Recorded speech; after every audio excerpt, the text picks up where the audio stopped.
Selamat siang, salam sejahtera bagi kita semua. Ketemu lagi dengan tim kita Eco Farming. Nah, jadi di sini kita akan melaksanakan aplikasi pemupukan Eco Farming di batang karet. Nah, di sini kebun karet itu ada sekitar seluas 3 hektar. Nah, nanti akan kita aplikasikan semua dengan Eco Farming. Itu. Jadi sebelumnya kita aplikasi, nah ini kita dibuat biang. Nah, ini namanya biang. Jadi untuk aplikasi kita pembiangannya ini itu seperti ini. Jadi nanti untuk para pecinta Eco Farming ataupun mitra-mitra yang lain ini bisa jadikan referensi untuk pembiangan. Nah, jadi di video sebelumnya sudah kita jelaskan cara pembiangan. Nah, ini sudah jadi. Jadi di sini pembiangannya pakai pelarut air kelapa. Nah, itu. Jadi yang terbaik kita pakai air kelapa. Jadi seperti ini tujuannya dibuat seperti ini agar gasnya ini bisa mengalir ke aqua yang kecil. Nah, jadi sini nanti kita akan aplikasikan itu dengan cara penyemprotan. Nah, di sini nanti ada Pak Turkan, ini seorang member juga, ya kan. Nah, di sini juga ada kebun karet juga. Nanti kita aplikasikan semuanya untuk menggunakan Eco Farming. Nah, nanti di video-video selanjutnya nanti kita akan cek bagaimana perkembangannya, itu perubahannya dari yang sebelumnya. Nah, jadi kita lihat untuk saat ini daun-daun yang sebelum kita pakai Eco Farming ini, nah seperti ini daun-daunnya. Itu ada agak ngetrek gitu. Karena di bulan-bulan sekarang ini daunnya itu ada yang ngetrek gitu. Nah, jadi untuk sebelumnya ya kan kita lihat dulu, usahakan untuk memaksimalkan aplikasi Eco Farming ini di batang karet itu dibuat piringan seperti ini. Jadi di sekeliling karet ini itu diusahakan bersih, ya kan, usahakan bersih itu untuk memaksimalkan. Tujuannya nanti air larutan Eco Farming ini itu nanti bisa terkena di akar-akar di sekeliling di sini. Nah, di situ. Jadi setidaknya seperti ini. Memang untuk kegiatan ini ada kegiatan tambahan, akan tetapi itu kita mengharapkan hasil yang maksimal. Jadi lebih baik kita capek sedikit tapi hasilnya maksimal. Nah, jadi dari tim kami itu sekarang mau pengaplikasian penggunaan Eco Farming. Jadi dalam koefisien perbandingan ya, perbandingan dalam satu tangki ini kan 15 liter karena tangki ini manual ya kan, manual yang dipompa pakai tangan itu manual. Jadi nanti di sini kita isi dengan Eco Farming dalam satu tangki itu sekitar 76 cc itu. Jadi tidak nyampe 100 cc. Jadi dalam kalau yang lain bisa menggunakan drum. Kalau menggunakan drum dalam 1 liter ini bisa dicampurkan dengan 200 liter. Akan tetapi kalau untuk penggunaan tangki ini, tangki yang ukuran 15 liter ini itu sekitar 76 cc. Nah, jadi perhatikan jangan sampai lebih, karena nanti kalau sampai lebih itu tidak mencukupi dalam 1 liter itu untuk 200 liter air. Nah, jadi aplikasinya seperti ini. Nah, diusahakan karena ini Eco Farming ini ada serbuk-serbuknya, setidaknya di sini ada saringan. Nah, jangan sampai nanti langsung dimasukkan ke dalam sini. Tujuannya apa? Serbuk ini biar tidak masuk ke nozzle. Nah, tinggal masuk ke nozzle ini nanti tujuannya biar tidak nyumbat di sini. Nah, seperti itu. Jadi kita larutkan campur Eco Farming ini sejumlah 76 cc. Nah, karena ukuran ini kan sekitar 120 cc kalau penuh. Nah, maka dari itu kita campurkan setengah dari ini. Kita campurkan. Nah, seperti ini. Nah, habis itu kita campur pakai air biasa. Nah, ini air biasa. Tujuannya apa? Yang di sini biar turun. Nah, seperti ini. Nanti kita lihat cara penyemprotannya. Jadi untuk tahap-tahapan seperti ini jangan lupa ya kan, apalagi perbandingan koefisiennya itu jangan sampai nanti berlebihan bagus, itu hasilnya akan, tetapi untuk penghematannya kita dapat gitu. Nah, jadi seperti ini. Karena ini apa? Kita ini tidak bawa gayung, ya cukup bawa ini aja.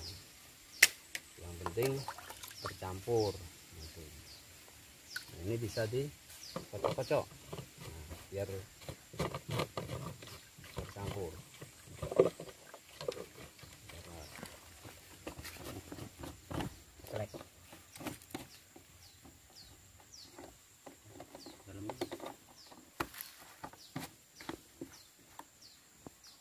Nah, setelah penggunaan ini itu diusahakan ditutup kembali. Nah, tujuannya apa? Biar tidak ada terkontaminasi udara bebas itu. Jadi di sini pengaplikasian dengan cara penyemprotan ya. Nah, sebelum kita berlanjut ke penyemprotan, yang perlu diperhatikan sebelum menggunakan sprayer ini ya, diusahakan sprayernya itu bersih ya. Apabila bekas dari penyemprotan racun, nah itu diusahakan bersih. Itu dengan cara apa? Bisa dicuci pakai deterjen, habis itu dijemur ya kan. Nah, sebelum ini juga ini dimaksimalkan, dipastikan bersih ya, dipastikan bersih dari racun rumput, dari deterjen ya kan. Jangan sampai masih ada tersisa di sini. Karena apa? Karena yang ada di dalam eco farming ini, di biang ini itu beribu-ribu, bermiliaran mikroba. Mikroba ini biar tidak mati oleh racun-racun bekas sprayer. Nah, jadi sekarang kita aplikasi. Nah, angkat Pak.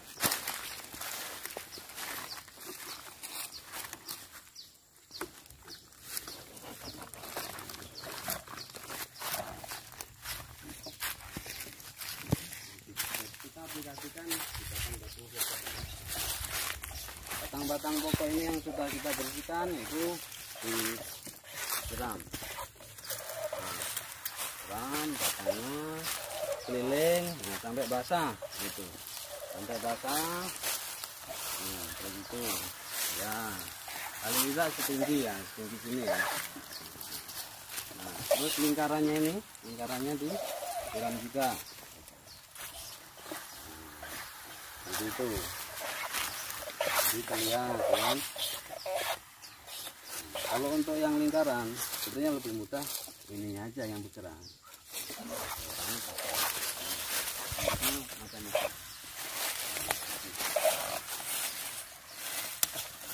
Itu diusahakan sampai basah ya, diusahakan sampai basah. Karena untuk memaksimalkan barang ini bekerja gitu. Agak luas sedikit langsung. Nah, seperti itu.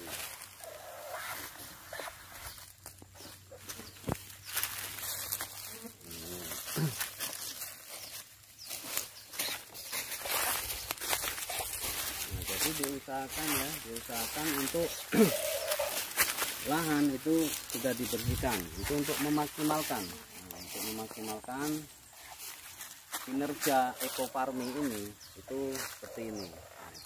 Jadi untuk para petani batu karet atau ini itu diusahakan seperti ini ya, diusahakan seperti ini.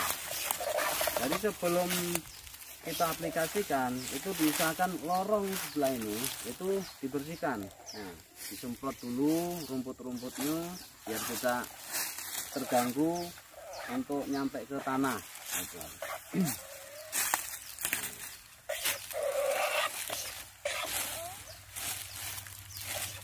Jadi kiranya sudah jelas ya untuk pengaplikasian eco farming di batang karet, setidaknya seperti ini. Nah, nanti ini kita aplikasikan semuanya.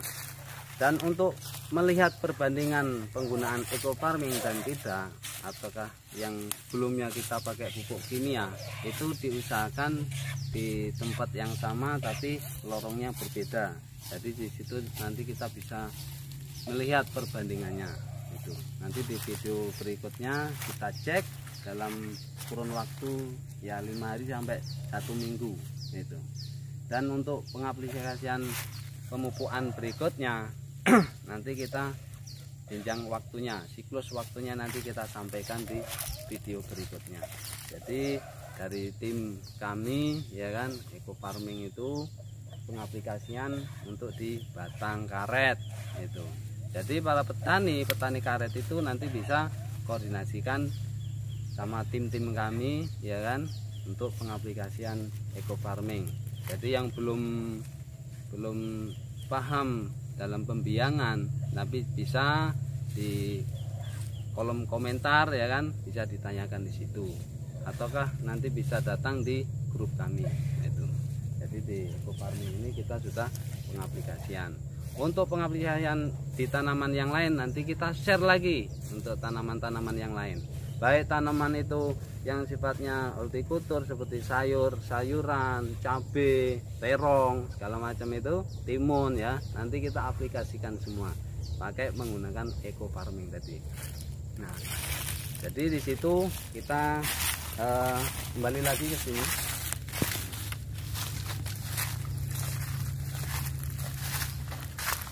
Nah, jadi seperti ini ya. Kita menggunakan Eco Farming ini. Nah, kita lihat produknya. Nah, produknya seperti ini. Nah, itu. Jadi diusahakan dalam penyimpanan produk-produk ini, Eco Farming ini, karena ini sifatnya bahan organik, nah diusahakan disimpan di tempat yang teduh ya, jangan sampai kena sinar matahari berlebihan. Untuk itu dalam pembuatan biangnya juga itu disimpan di tempat yang teduh. Nah, itu. Jadi jangan sampai kena sinar matahari, karena di sini mikroba yang kita mainkan itu. Jadi kalau nanti para petani jangan ibaratnya teledor ya dalam penggunaan ini. Teledor. Karena kebanyakan petani-petani yang gagal menggunakan Eco Farming, produk Eco Farming ini itu dari segi peralatan ya. Peralatan yang belum disiapkan itu karena tergopoh-gopoh dalam pengaplikasiannya itu membuat gagal itu. Contoh seperti itu tadi, seperti sprayer yang belum dibersihkan itu berpengaruh besar itu kegagalannya. Nah, untuk itu step by step itu untuk alat peralatan itu steril ya, sterilkan itu. Karena di sini barang hidup itu, makhluk hidup yang kita mainkan di situ. Jadi inilah produk Eco Farming. Gitu. Nah, mungkin untuk sementara ini video yang kami buat kita sampaikan untuk tutorial pengaplikasian Eco Farming di perkebunan karet cukup sekian. Baik, terima kasih. Salam sejahtera. Go berkah no riba.